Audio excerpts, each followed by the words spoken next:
Bismillahirrahmanirrahim. Assalamualaikum warahmatullahi wabarakatuh. Allahumma salli ala Muhammadin wa ali Muhammad. Alhamdulillah wa syukurillah. Memasuki pelajaran kedua dari Ma'rifatullah yang masih kajian muqaddimah dari Ma'rifatullah ini, yaitu membahas tentang agama dan peranannya. Kemarin sudah dibahas yaitu agama dan peranannya, yaitu peranannya yang ada 4, dan sekarang melanjuti. Jadi di sini di kitab ini dikatakan innalil kaun fi nazariyatil insan ilahi bidaya wa nihaya.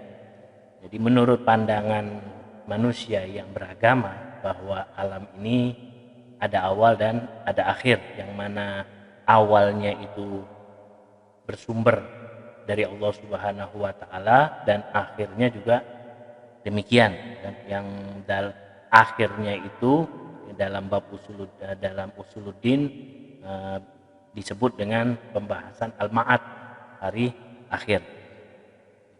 Ghair annal kaun fi nazaratil insan al-madi, berbeda dengan pandangan mereka kaum materialis atau mereka yang hanya meyakini segala sesuatu itu bersumber dari materi, atau mereka yang tidak meyakini akan adanya Tuhan dan mereka tidak beragama. Mereka mengatakan bahwa faqidun lil bidayah wan nihayah, tidak ada kata awal dan tidak ada kata akhir. Kenapa? Bahwa dengan alasan tidak mungkin, jadi tidak bisa, la yatamakkan min tarsimi bidayati, tidak bisa digambarkan awalnya seperti apa.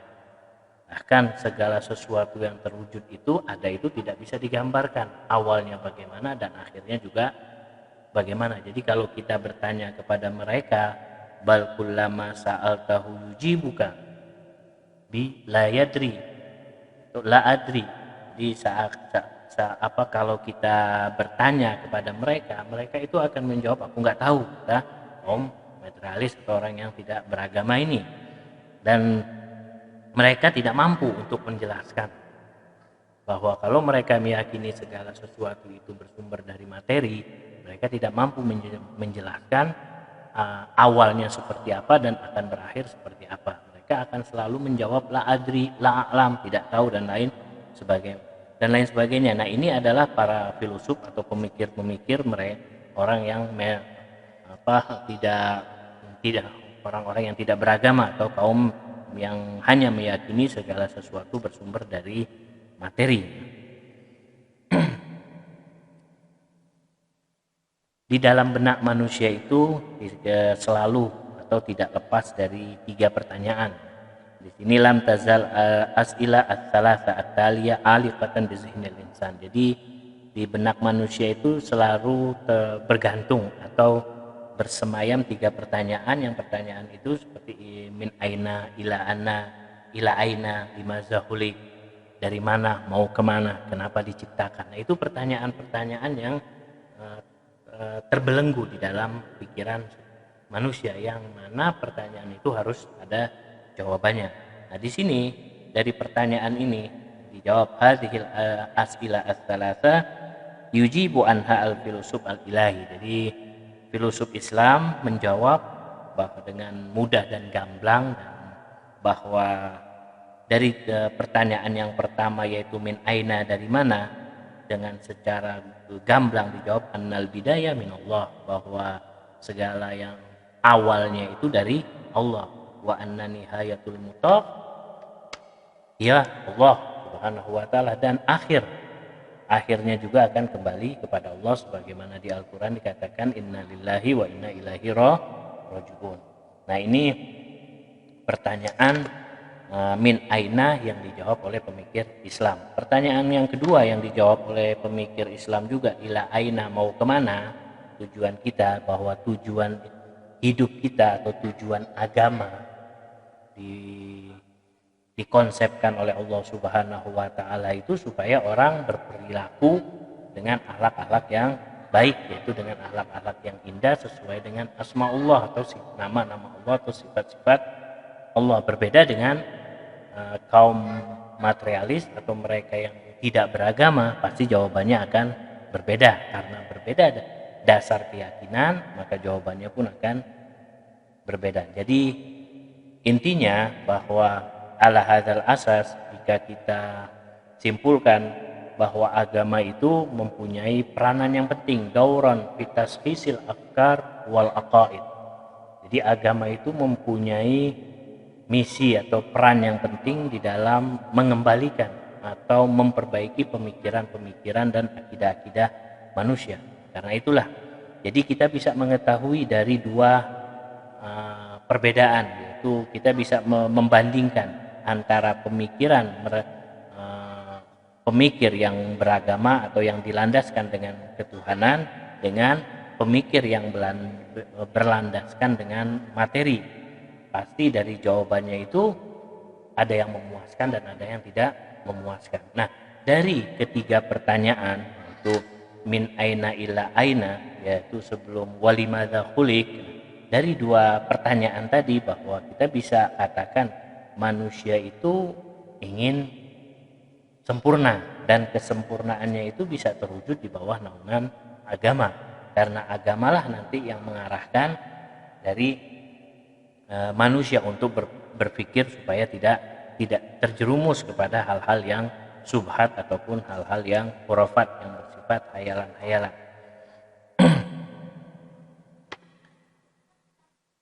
Ad-din wal fitrah.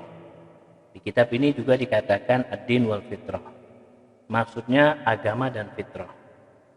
Jadi kita beriman dengan sesuatu yang di metafisik. Ada sesuatu yang bukan metafisik, ada sesuatu yang metafisik. Wara'at tabi'iyah, yaitu sesuatu yang di luar jangkauan dari indera panca indera kita, atau yang disebut dengan perkara-perkara fitrah. Di sini manusia itu untuk menghasilkan atau memperoleh pengetahuan ada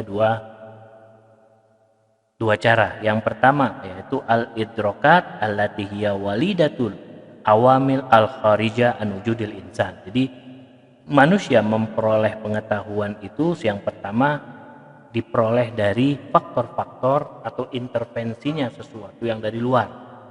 Dari luar maksudnya dari luar wujud manusia, keberadaan manusia. Jadi jikalau tidak ada faktor atau sesuatu yang di luar, maka manusia tidak akan mendapatkan pengetahuan-pengetahuan. Contohnya misalkan pengetahuan kimia, fisika, rumusan-rumusan. Nah, itu merupakan sesuatu yang ada di luar yang harus kita cari, kita harus pelajari sehingga kita menjadi tahu. Nah, itu adalah pengetahuan-pengetahuan yang dilahirkan dari luar diri manusia.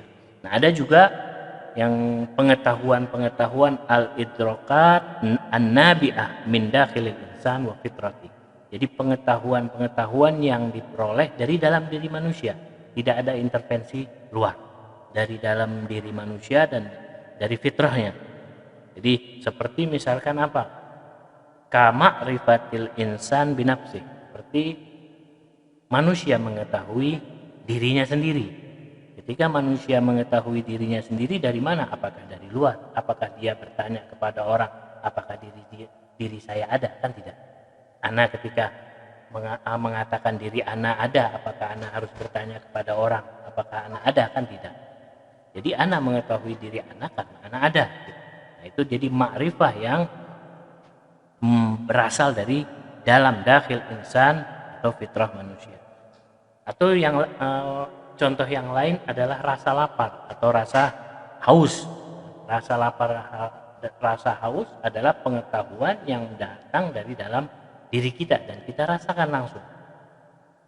Atau juga apa? Seperti rasa ingin menikah, ingin berkeluarga pada umur tertentu. Nah, itu kan merupakan pengetahuan-pengetahuan yang mana muncul dari dalam diri manusia. Seseorang ingin memiliki harta banyak, ingin mempunyai kedudukan, ingin mempunyai jabatan. Nah, itu merupakan apa? Pengetahuan-pengetahuan yang muncul bukan dari luar tapi dari dalam diri manusia. Jadi ada dua pengetahuan manusia itu diperolehnya. Pertama adalah faktor luar, yang kedua adalah faktor dari dalam diri manusia. Nah, itu kalau kita berbicara agama dan fitrah. Jadi agama di sini mengajarkan kepada kita bahwa manusia itu sebenarnya memiliki kemampuan atau memiliki rasa ingin tahu pada segala sesuatu, hanya butuh pembimbing, butuh yang mengarahkan. Peranan agama yang lain di dalam kitab ini juga dikatakan, yaitu di dalam kehidupan manusia sebenarnya, yaitu mimma dzakarna waqi'uddin wa mafhum. Jadi realita agama dan pemahaman agama itu sebenarnya seperti sesuatu yang amrun maknun fi fitratil insan. Jadi tersembunyi di dalam diri manusia. Ghaira annahu yajib alaina an na'rif daurahu fil hayat. Jadi kita harus mengetahui peranan dari agama itu di dalam kehidupan kita. Ketika kita membeli sesuatu atau sesuatu barang, maka kita harus mengetahui barang ini diperuntukkan apa, kegunaannya untuk apa. Kalau kita membeli barang tapi kita tidak mengetahui kegunaan atau tujuannya, maka akan sia-sia barang yang kita beli.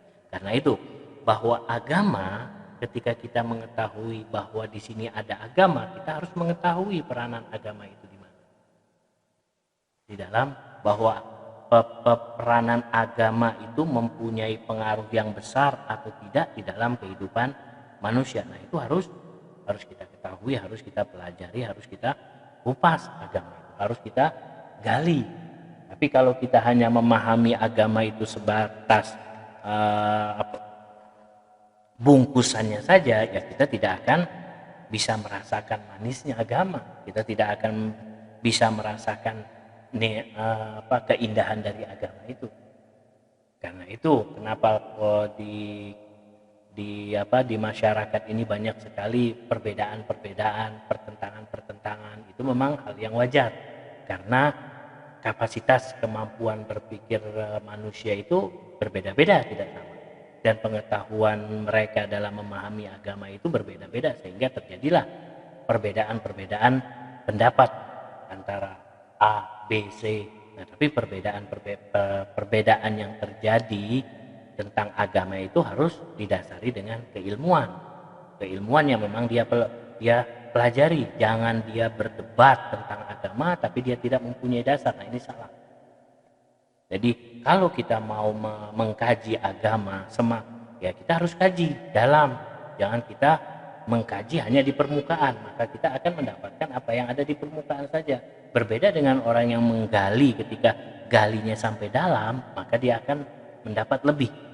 Orang misalkan yang menggali di tanah hanya 10 meter, dia hanya akan mendapat air saja, tapi airnya pun biasa. Tapi kalau dia menggali sampai 100 meter, 200 meter, dia akan mendapatkan air yang mungkin mengandung mineral, sehingga airnya mempunyai harga, bisa dijual.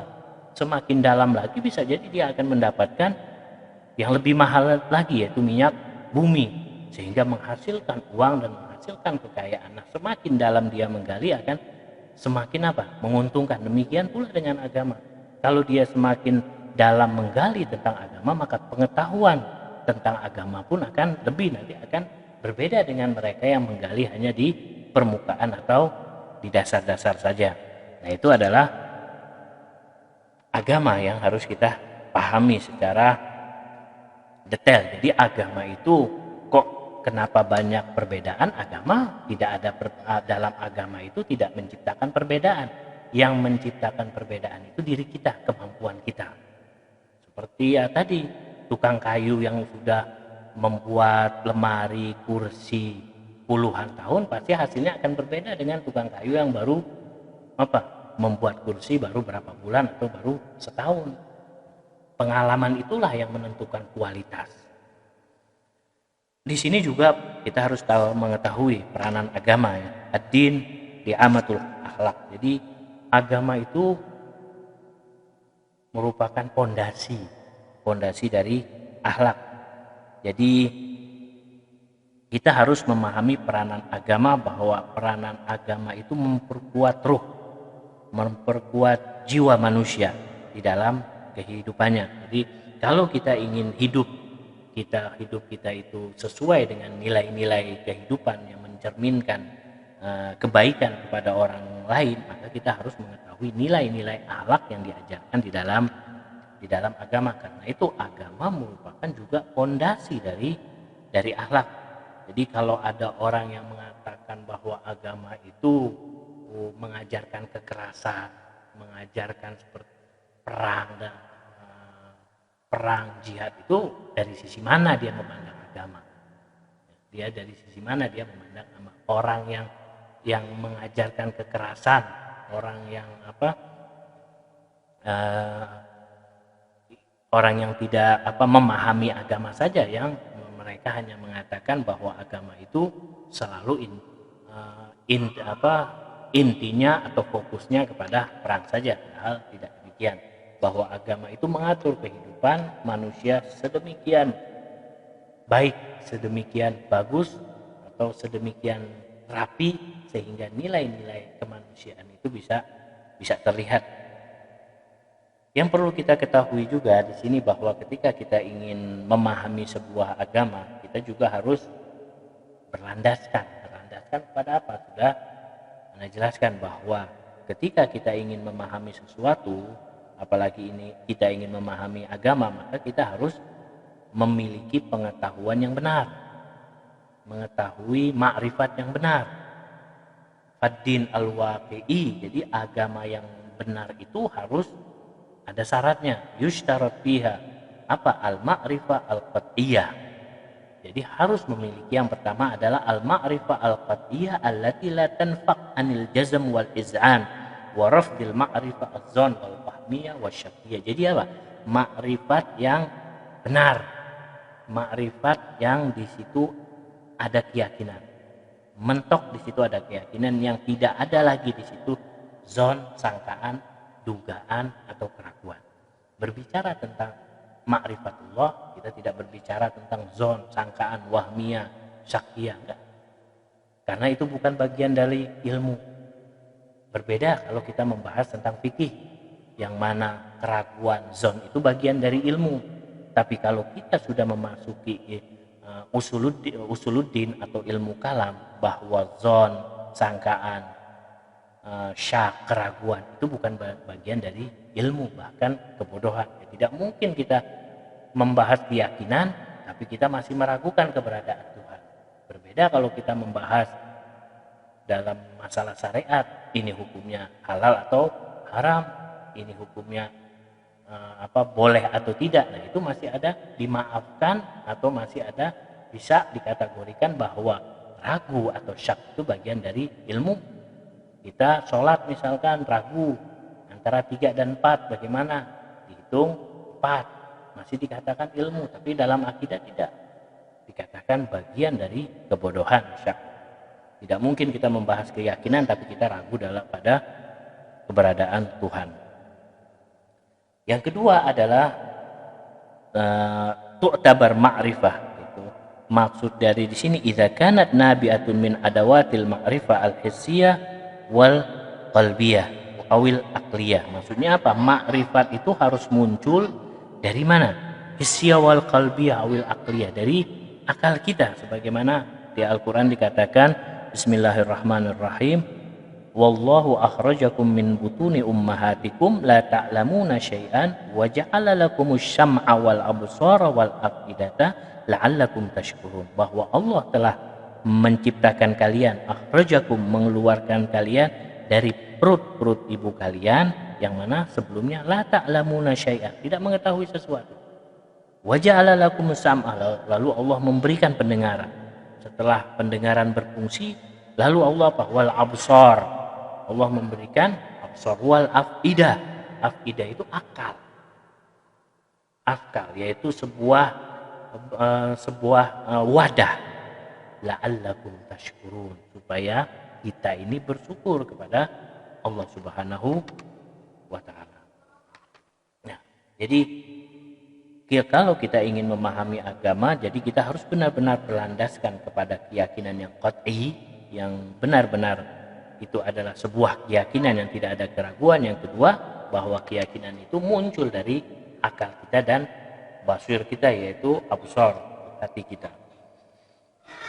Ini saja yang bisa Al-Fakir sampaikan di pelajaran kedua ini. Insya Allah kita akan melanjuti pada pelajaran berikutnya. Wassalamualaikum warahmatullahi wabarakatuh.